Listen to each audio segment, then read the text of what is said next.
గౌరవనీయులైన ఆంధ్ర రాష్ట్ర deputy CM అయిన పవన్ కళ్యాణ్ గారండి. మాది విశాఖపట్నం అనకాపల్లి జిల్లా కసింకోట మండలం ఎదురుపతి గ్రామం సారు. ఈ కనిపించే మీ పార్టీలో ఉన్న పందల ఎల్లయ్య నాయుడు మా తాతయ్య 1967లో చనిపోయిన తర్వాత మా తాతయ్య కుమారుడైన మా నాన్న గొంతులు ప్రకాశ్రావు మొదటి భార్య ఆర్లేచంకి మా నాన్నకి ఇడాకులు ఇచ్చేసి ఆమెను చంపేసి ఆమె భూమి కూడా కాజేసినాడు సారు. తర్వాత మా నాన్నకి 78లో పెళ్లి చేసి కోలేపల్లి వరలక్ష్మికి ఎకరన్నర పంచాయతీలో రాసి నేను 79లో పుట్టిన తర్వాత 84లో మా అమ్మకు తెలియకుండా 70 సెంట్లు 83లో రాసుకొని మా అమ్మ పంచాయతీ పెట్టిందని 84లో నా తల్లిని చంపేసి ఆ 70 సెంట్లు కాజేసినాడు సార్. నన్ను తమ్ముడిని చెల్లెల్ని 1987లో నర్సీపట్నం బొడిపల్లి ఆర్సీఎం స్కూల్లో ఎవరూ లేరు అనాథలుగా స్కూల్ వేసి మా నాన్న నా పేరు నా తమ్ముడి పేరు మీద రాసిన 2 ఎకరాల 77 సెంట్లు కూడా కాజేసినాడు సార్. 1992 సంవత్సరంలోనే మా నాన్నకి మాకు సంబంధం లేదని 1 ఎకరా భూమి కాశీపాలెం బద్దోలికి 20,000కి తనఖా పెట్టి మా నాన్నకి వేరే పెళ్లి చేసి ఆమె పేరు మీద 203లో ఎకరా 70 సెంట్లు రాస్తే తిరిగి 2-3 సంవత్సరాలు ఆమెని చంపేసి ఆ భూమి కూడా కాజేసినాడు సార్. మేము కాలేజీ చదువుకున్నప్పుడు మంచిగా మాకు ఉద్యోగాలు వచ్చేదాకా మా భవిష్యత్తు ఫారిన్ నుంచి మరి ఫండ్స్ వచ్చి సార్ బొడిపల్లి ఆర్సీఎం స్కూల్లోని మా ఫైల్ తిరగేయండి సార్. నా పేరు గొంతుని నానాజీ, మా తమ్ముడు గొంతుని జోజిబాబు, మా చెల్లి గొంతుని కరుణ కుమారి, మా నాన్నమ్మ గొంతుని శివలక్ష్మి, నలుగురికి ఫండ్స్ వచ్చి సార్ నెలకి. మరి అలాంటిది మాకు ఐఏఎస్ ఐపీఎస్ కలెక్టర్ అయ్యేదాకా మాకు చదువుకునే ఛాన్స్ ఫారిన్ వాళ్ళు మాకు మరి బిషప్ హౌస్ వారు మొత్తం మాకే కల్పించినారు సార్. అలా టైంలో మా సార్ సంతకం పెట్టి ఎకరా రాయించుకొని నన్ను మెంటల్గా చేసి 97లోనే నన్ను తమ్ముడిని చెల్లెల్ని ఊరి నుంచి తోసేసినాడు సార్. 2001లో 2 ఎకరాల 27 సెంట్లు 199/4 సర్వే నెంబర్లో దొంగ పాస్ పుస్తకం చేసుకున్నాడు సార్. నేను 2014 దాకా రోడ్ల మీద బతికి 2014 నుంచి నేను తెలంగాణ విడిపోయిన తర్వాత మా ఊరు అనకాపల్లి పక్కన అచ్యుతాపురంలోని స్థానికంగా నేను నివాసం ఉంటూ నేను ఎవరో మీలాగా పవన్ కళ్యాణ్ సార్ మీ దేవుడి రూపంలోని ఎవరో మరి అచ్యుతాపురం టీవీ రిపోర్టర్ సూర్య గారి సహకారంతో నేను మా మండల కసింకోట ఎంఆర్ఓ మనోరంజన్ మేడం సహకారంతో ఆ మేడం సహకారంతో రూరల్ సిఐ రామచంద్ర గారి సహకారంతో వీళ్ళిద్దరు సహకారంతో నేను వీళ్ళ ముగ్గురు సహకారంతో నేను Praveen Kumar collector, Bhaskara collector, Vinayachandra collector, MRO Manoranjan madam, SI Malsanrao, ASC M Gunnal, CI Ramachandram, మరి MRO Sudhakar, MRO Gnanaveni, RTO Suryakala madam, RTO Seetharama Sastry, Praveen Kumar collector, Bhaskara collector, Chandrababu Naidu గారు మరి ఇలాగ ఇన్ని 10 సంవత్సరాల నుంచి నేను ఇలా పోరాటం చేసినా సరే ఈయన దగ్గర ఉన్న లంచంతో మరి అధికారులు అందరినీ కొనేసి నన్ను చాలా ఇబ్బంది పెట్టేసి నన్ను గ్రామం నుంచి తని తోసేసినాడు సార్. కనీసం నా భూమి కూడా నాకు దున్నెత్తలేదు సార్. కనీసం జేసీబీని కూడా తీసుకెళ్ళెత్తలేదు సార్.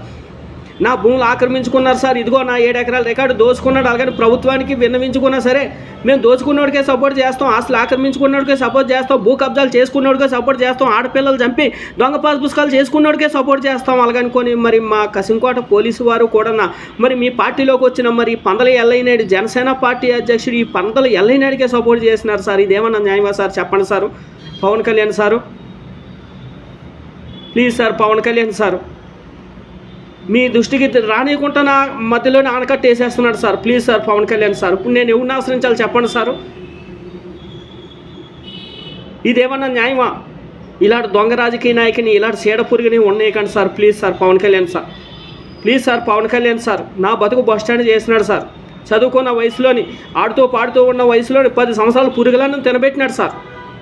87వ సంవత్సరంలో మేము బొడిపల్లి ఆర్సీఎం స్కూల్లో చిన్నప్పుడు నేను 3వ తరగతిలో జాయిన్ అయినప్పుడు వరలక్ష్మి శ్రమ గారు మా మేడం గారు మేము స్కూల్లో చదువుకున్నప్పుడు మాకు 150 మందికి వండినప్పుడు ఆ గింజ అంతా నా గోలేలో ఊపితే పందులు గేదెలు తాగేశారు. మాకు అన్నం సాలక మళ్ళీ ఆ గింజ తాగేవాళ్ళు సార్. మీరు 1987లోని మరి విచారం చేయండి సార్. బొడిపల్లి ఆర్సీఎం స్కూల్లో పరిస్థితి ఎలాగ అయినా సరే ఆ పందులు గేదెలో తాగిన గెంజితోటి మేము చదువుకొని మేము కలెక్టర్ అవుదాం అనుకున్నాం సార్. కానీ మాకు ఊహ తెలిసి ఇంటర్ ఫస్ట్ ఇయర్ అయిన తర్వాత మా సార్ సంతకం పెట్టేసి మానసికంగా కుంగదీసి మమ్మల్ని ఊరి నుంచి తోసేసినాడు సార్. ఇదేమన్నా న్యాయమా సార్? చెప్పండి సారు.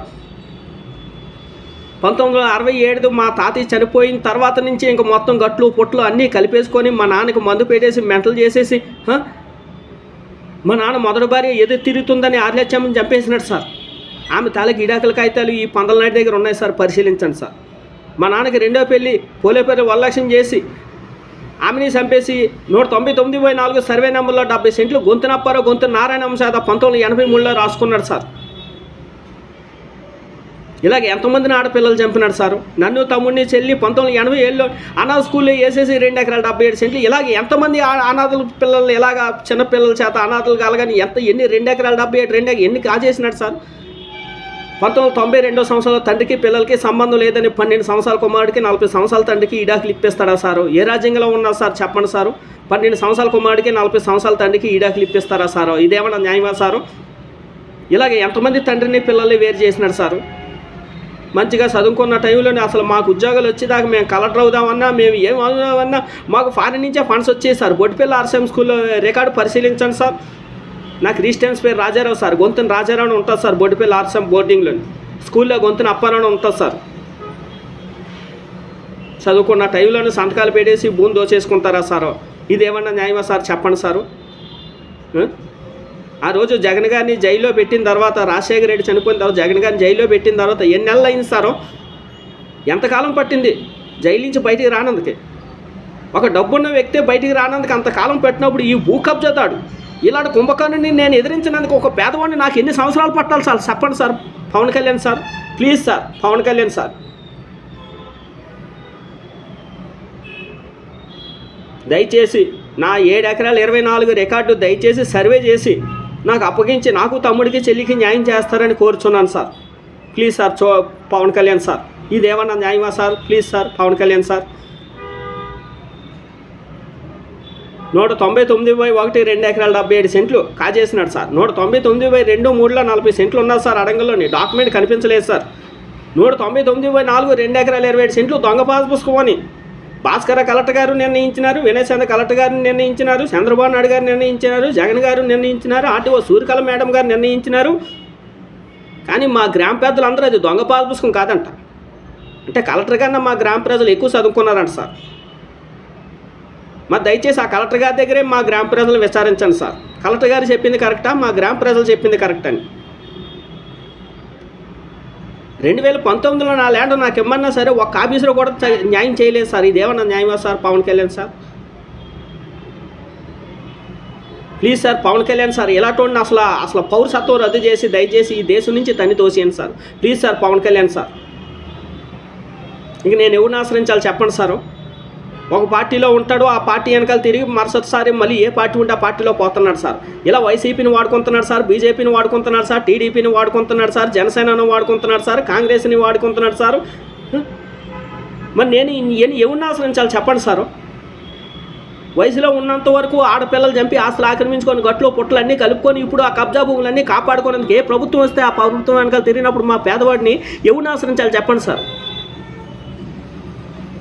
ఇలాంటి దొంగ రాజకీయ నాయకుల వల్లే కదా సార్ నాలాంటి పౌరులందరూ నక్సలైట్లుగా, టెర్రరిస్టులుగా, తీవ్రవాదులుగా తయారవడానికి కారణం ఎవడు సార్ చెప్పండి సారు? మన దేశాన్ని బ్రిటిష్ వారు పరిపాలించినప్పుడు ఒక్క నక్సలైట్ ఉండేవాడు కాదు సార్ దేశంలోని. బ్రిటిష్ వాడిని చూసి భయపడేవాడు సార్. కానీ బ్రిటిష్ వారు మన దేశాన్ని నుంచి పోయిన తర్వాత ఇలాంటి దొంగ రాజకీయ నాయకుల వల్ల నక్సలైట్లు బయలుదేరినారు sir. Please sir Pawan Kalyan sir. మీరు ప్రధానమంత్రి అయితే ప్రపంచ పటంలో శత్రు దేశమైన చైనా, పాకిస్తాన్ వరల్డ్ మ్యాప్లో కనిపించకూడదు సార్. అలాంటిది మీ పార్టీలు ఇలా పందలు ఎల్లైనాడు అనే కబ్జాదాడు కూడా కనిపించకూడదు sir. Please sir Pawan Kalyan sir. దయచేసి జనసేన మిత్రులారా, దయచేసి పవన్ కళ్యాణ్కి నా వీడియో షేర్ చేసి దాకా వదలకండి సార్. ప్లీజ్ అండి. ఎంతకాలం సార్ చెప్పండి సారు? నేను ఎవడు మారిపోతే ఆడి దగ్గర పిటిషన్లు ఎడతాను కానీ మా ఊరు పెద్దలు అంటున్నారంట. మరి న్యాయం జరిగే వరకు పిటిషన్లు ఎట్టమా సారు? నేను 2014 నుంచి ఇప్పుడు దాకా నేను 11 సంవత్సరాలకి నేను ఎన్ని పిటిషన్లు ఎట్టుంటాను సారు? కనీసం 1000 పిటిషన్లు ఎట్టుంటాను. 1000 పిటిషన్లకి మన మెంటలోడు అంటాను. నేను 1857 నుంచి 1947 దాకా ఎన్ని పిటిషన్లు ఎట్టినాం సార్ మనం? భారతీయులు బ్రిటిష్ వారిని ఎలగొట్టినందుకే. మరి న్యాయం జరిగే వరకు పిటిషన్లు ఎట్టమా? Please sir Pawan Kalyan sir. అసలు ఈ పందలు ఎల్లైనాన్ని ఎట్టి పరిస్థితిలో వదలకండి sir. Please sir Pawan Kalyan sir. దయచేసి నా 7 ఎకరాల 24 సెంట్లు రికార్డు సర్వే చేయించి మరి నాకు సమక్షంలోని మరి మీడియా సమక్షంలోని మాకు అప్పగించవలసిందిగా కోరుతున్నాను sir Pawan Kalyan sir. Please sir.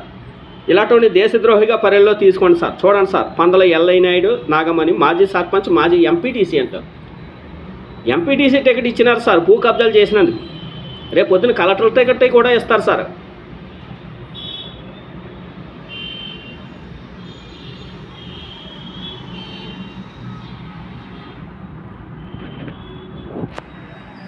దయచేసి ఎట్టి పరిస్థితుల్లో పవన్ కళ్యాణ్ సార్ ఆయన ఎట్టి పరిస్థితుల్లో వదలకండి సార్, ప్లీజ్ సార్. నా కళ్ళ ముందే, నాకు 6 సంవత్సరాల వయసులో నా కళ్ళ ముందే నా తల్లిని పేక బిసికి నూతిలో వేసేసినాడు సార్. నేను ఇప్పటికీ కూడా జీర్ణించుకోలేకపోతున్నాను సార్. నా చెల్లెలకు 6 నెలలు సార్ పుట్టి, నా తమ్ముడికి 3 సంవత్సరాలు సార్, నాకు 6 సంవత్సరాలు సార్. ఇది ఏమన్నా న్యాయమా సారు?